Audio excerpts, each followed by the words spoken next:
મારું ડેમો નું ખાતર હું લાયો નહીં. थम्सन है क्या लाइब्रेरी में? समसी लेता है नहीं समसी नहीं का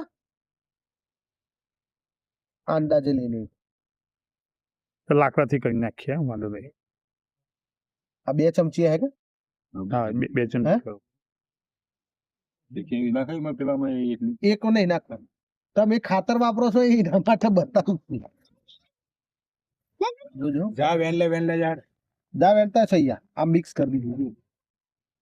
ખાતર વાપર્યા પછી તમારી જમીનમાં શું પરિસ્થિતિ બને છે બરાબર. અમારું ખાતર વાપર્યા પછી આ જૈવિક ખાતર વાપર્યા પછી શું પરિસ્થિતિ તમારી જમીનની બને છે એ બતાવી દઉં છું હું અત્યારે. કેટલી પોચી બને છે. મૂળ જમીન જેટલી પોચી સાહેબ એટલું ઉત્પાદન વધારે. એટલું ઉત્પાદન બીજું કે વધારે. કેવું છે આપણે પ્રોડક્ટ સાહેબ નવી સારી 100% ઓર્ગેનિક વાપરીએ 110% અહીંયા રિઝલ્ટ તમે કહો છો. સાહેબ ના તેલ વેલી વડાલી મને તાર ના તો પહેલા અનુભવ જ ને અનુભવ જુઓ તમે 1000 ખેડૂતને આવતા વર્ષે લાયો કે ભાઈ આ વસ્તુ વાપરો. એક જ વખત સાહેબ મુલાકાત થઈ જાય ને એટલે એના આપણો વિશ્વાસ મને 100%. ના જુઓ આપણા 1000 ખેડૂતોને વપરાય ને લોકોનું ઉત્પાદન કરતા કરે છે સાહેબ. આપણે લોકોને વધારવા છે, ઉત્પાદન કરતા કરવા છે. મને સાહેબ પહેલા આવું કીધું કે અત્યારે લોકો મનને ત્યાં ઝેર ખાવા મળશે ઈવન લાવા કાઠું કોમ છે. અરે હું તને કહી તમારા હેતરની મુલાકાત લઈને એ લોકો હુના દોડી કે ભાઈ તી નાખ્યું છે હું એટલું કે ખાલી. આ છે ને દુનિયાની કોઈ બી લેબોરેટરી ની અંદર તમે ટેસ્ટ કરાવી ના, એ તો દો. કોઈ એમ કે છે કે ભાઈ આ કેમિકલ છે બરાબર જમીન ખરાબ કરે છે તો તમે મારા પાસે 1 કરોડ રૂપિયા લઈ જાઓ ના ના એ બધું બરાબર. કંપની આલે છે હું એને હું તો તમારા આગળ શું નામ છે સાહેબ તમારું? હસમુખભાઈ. હસમુખભાઈ ખેડૂત પોતે છે અને મયંકભાઈ ધવલ જે ધવલભાઈ ધવલભાઈ હા ધવલ ધવલભાઈ પોતે છે જે ખેડૂત છે બરાબર. અને મયંકભાઈ દ્વારા પોણી આ નાખી હા જલ સંચય નો એક ડેમો કરવામાં આવે છે. તો આ પાણી લીધું છે. અડધો ગ્લાસ છે બરાબર. હા. અડધો ગ્લાસ ઈ નાખ્યો ને અડધો ગ્લાસ માં નાખ્યો.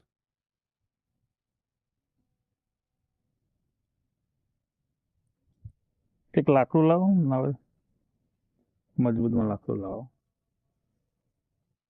થોડા વે લાવો ને તો મજા આવે. ના ના આ તો અમારા ત્યાં ડે ટાઈમ થઈ જાય કે 8 વાગે દૂધ હારું શું છે કશું વાંધો નહીં, ખાલી પતી જ ગયું. 10 મિનિટ જુઓ તમારા પર થાય આ પોણી છે ને આ પોણી એમની રહે છે આપડે ખાતર વગરનું. ખાતર વગરનું છે. આ પોણીમાં જુઓ પોણી પકડી લીધું. હમ. હજી તમને ફરક બતાવું.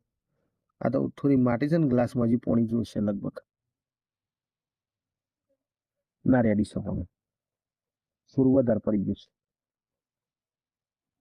એટલામાં આ સાહેબ થઈ જાય ખાતર થઈ જાય આવી હા. અરે બીજું જોઈ તો મેં આપી દે. અરે તમે જોયા તો તારા ખૂટા જેટલું વાપરે એટલું. આ તો એકરે 500 એકરે 5 કિલો નું માપશે. મગફળી તો ખાલી હોય થી જોઈ અલગ બસ મારે જોવો તો વડાપાવ આવ્યો વખત મંગાવતો ભાવ હા ના ના ખાય મફરીમાં. ના ના ફ્રેન્ડ હા મફરી તો ઉગી જાય ને તઈ જમીન તૈયારી કરતા જ મફરી એવી વસ્તુ છે કે એ તમે પહેરેલી છે કે એટલે બધે થાય. એમાં જગ્યા ના હોય. આ જમીન તૈયારી વખત તઈ નાખો કે તો ચાલશે. બરોબર આગળ પૂંખી દેવાની કે આ તમારા ભારત જુઓ 2 વસ્તુ. આ પોણી હજી એમની મત છે મિક્સ કરી દીધું અને આ પોણી પોહાઈ ગયું. આ પોણી પકડી લીધું. ખાતર. આ પોણી જમીનમાં ટકાવ રાખે એમ કે આ પોણી તો તમારું જતું રહે. બહાર નીકળી જાય જમીન ની બહાર નીકળે. અને આ જમીન ની અંદર પણ સંગ્રહ કરી લીધો. આવું તમે ખાલી વાનો આમ દબાયો કે એટલે તો રેક જીન જેવું લાગે.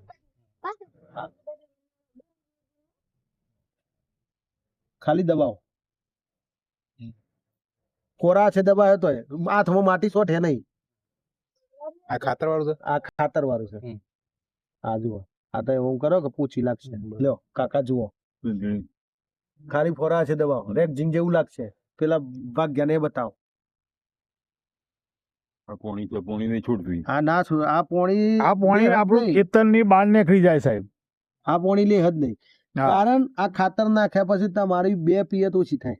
બરોબર બીજું આવું રહી વાત ખાતર કહેતો ખાતર શમ કરી રાસાયણિક ખાતરો જે વાપરે છે ને એ અનાશમ જરૂરી છે. કઈ આપણે યુરિયા દબાઈ ના લે કપાસમાં હાલો કે કોઈ બી પાક ગમે તેમાં હાલ ને યુરિયા હાલ લે. હવે યુરિયા એવું તત્વ છે કે જે જમીનની અંદર જ્યાં સુધી ભેજ જાય ને ત્યાં સુધી એ ખાતર પોકી જાય. બરોબર કારણ કે જેવું પાણી અડે ને તરત ઓગળી જાય યુરિયા. ઓગળવાની શરૂઆત કરતી હોય. પછી તમે પોણીમાંથી ખબર ના પડે કે તમારે યુરિયા નાખ્યું છે કે નહીં નાખ્યું પોણી જોઈ. હવે એ યુરિયા જમીનમાં જતું રહ્યું, મૂળ તો ઊંડા ઉજી જવાનો નહીં. પેલા ઓના બરાબર. બેનિફિટ કહી દેજો, વિડીયો બની જાય. ઓના બેનિફિટ કહી દો. હા, એ જ સમજાવું છું. ખાતર સમકરીને ઓછું વપરાય છે. હવે જે જમીનમાં જતું રહ્યું એ તો નકામું થઈ ગયું. જો તમે આ ખાતર નાખેલું હશે તો એ જમીનની અંદર નેચે સુધી જવા દેશે નહીં. ઉપરના ભાગમાં જ ખાતર હશે કે એ પકડી રાખશે ખાતર. બીજું એટલે ખાતર પકડી રાખશે એટલે તમારે ખાતરની વધારે જરૂર પડશે નહીં, એટલે 20% ખાતરનું બચત થશે. બીજું કે તમારું 30% ઉત્પાદન વધશે. તો ઉત્પાદન શેમ કઈ વધે કે જનરલી આપણને ખબર નહીં કે પાકના કયા ટાઈમે કયા ખાતરની જરૂર છે. આપણે જ્યારે હાલવા બેઠા હોય કે તારે બધું હાલ દઈએ. હાલવા બેઠા હોય એટલે બધું એમોનિયમ સલ્ફેટ હાલ દઈએ, પોટાશ હાલ દઈએ, ફોસ્ફરસ હાલ દઈએ, નાઇટ્રોજન હાથી હાલ દઈએ, અમુક વખત તો કોઈ હોશિયાર ખેડૂત હોય તો માઇક્રોન્યુટ્રિયન્ટ આપી દે. પણ જ્યારે જરૂર ના હોય ત્યારે તમે ઉતામે ભૂસા ના હોય, હું તમને ગમે તેટલું ખવરાય કરું કે એનો કોઈ મતલબ ખરો? તો હવે મને તમે ખરેખર ભૂખ્યા છો અને એ જ વખત તમને ખાવા ના મળે તો તમને શું થાય? ચક્કર આવે, આપણી અશક્તિ થઈ જાય. તો ખેતીમાં શું થાય કે જ્યારે પાકને ખોરાકની જરૂર છે, પોષણની જરૂર છે, અને એ જ વખત જો તમે એને પોષણ ના આપો તો તમારા ઉત્પાદન ઉપર 100% ફરક પડે. તો આ ખાતર જો તમે નાખેલું હશે તો એની અંદર તમે જ્યારે આપો છો ને એ સ્ટોર રહે. પાકને જ્યારે જરૂર હશે ત્યારે એ જ વસ્તુનો ઉપયોગ કરશે, તો એ સ્ટોર રહેશે. હવે જ્યારે જરૂર પડી અને માની લો કે એ વખત વરસાદ ચાલુ છે, થોડો વરસાદ આવે ખેતરમાં પહેરાય એવું નહીં, તો તમે એ વખત ખાતર તો આલવાના નહીં, એટલે તમારું ફ્લાવરિંગ એ જરવા મળે અને ફરે જરવા મળે. બરાબર. તો આ ખાતર જશે તો એ ફ્લાવરિંગ એ નહીં જરા અને તમારી બોલની અવસ્થા વિકાસ સારું કરશે કેરીનો કઈ. તો એના કારણે તમારું પ્રોડક્શન 30% વધારે મળે. કારણ કે ખાતર છે ને ધીમે ધીમે છોડનું મળતું રહે. આના 3 ઉપયોગ છે, આ લખેલા જ છે. પેલું કાપેલું છે. શું લખેલું છે? લખેલું છે, ઓના પર લખેલું છે. પોસ્ટર પર લખેલું છે. પોસ્ટર તમને મોકલી દઉં. આઈડી ઉપર લખેલું છે. પોસ્ટર ઉપર લખેલું. પોસ્ટર પર ઓના પર નહીં લખેલું, પોસ્ટર પર લખેલું. અંદર કાગળ નહીં પણ પોસ્ટર પર લખેલું છે. આમાં સાહેબ એક થશે વસ્તુ મેન, તો તમારું ડીએપી યુરિયા 20% બચી જશે, 30% પાણી બચશે, 30% ઉત્પાદન હશે.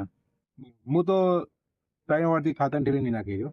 હજી પેલા ભાઈ શું છું તાર પા વાત કેતી છે અરે હુકી થઈ માટી ના ના ઓમ થોડી પેલા થોડું પાણી હતું એ ઓછું છું. શું સાહેબ? પોણી વાળી રહી બાજુમાં જ. આ તો સાદી માટી, આ આ તો તો એમની વચ્ચે જુઓ. આ પાણી ઉપર છે, આ બધું ખેતરમાંથી પાણી બહાર નીકળી જાય સાહેબ. આપણે 10 પાણી 15 પાણી પાયા છે, પાણી થાકી જઈએ છીએ. આ બધું ખેતરને બહાર પાણી નીકળે છે. બરાબર. અને ત્યાં પેલું જમીન સંગ્રહ કરી દે છે પાણી. જુઓ, માટી જ પકડી રાખે પાણી માટી જ પકડી રાખે. હું લાવું હજી તો હજી આ લાઈન બતાવું. જુઓ કોળી થઈ ગઈ માટી, આને એકદમ પોચી જમીન થઈ જાય. આ બધું પાણી હોઈ લીધું. આ માટી છે, માટી બે હરખી જતી. આ જુઓ આ થઈ ગઈ. હવે મારવાની જરૂર નહીં. આ તમે લ્યો હાથમાં પકડીને કઈ જુઓ. લોહી બનાવો, લાડવો બનાવો. લાગે છે? લાડવો બનાવી દો. હા હા લાગે છે પોછી? હા એટલે કબ માટી છે ને આવી રહ્યા. આ જુઓ આ જેલી જેવું થઈ જાય. બરાબર. કેવું જેલી જેવું. આ રીતે આ કોળી માટીમાં જ ફૂંકી દેવાનું. કોરી માટી ભેગી મિક્સ કરી દેવાની. તગારાની અંદર 10 કિલો માટી લઈને 1 કિલો ખાતર નાખવાનું. એટલે તમારી જોડે 3 ખાતર છે. 30 કિલો માટી ખાતર. લેવાની તગારાની અંદર અને આ 3 ફૂટ ખાલી કરી અને વ્યવસ્થિત મિક્સ કરી દેવાની. બધી માટી ભેગું થઈ જાય. બરાબર. થોડી ના તો 10 કિલો માટી લઈને એક થેલી હા એ તો એક જ કરી દે. હા અને મિક્સ કરીને પછી તમારે પૂંખી દેવાની. એટલે પેલું નેટ પેલું પેલા આપી છે. નેડી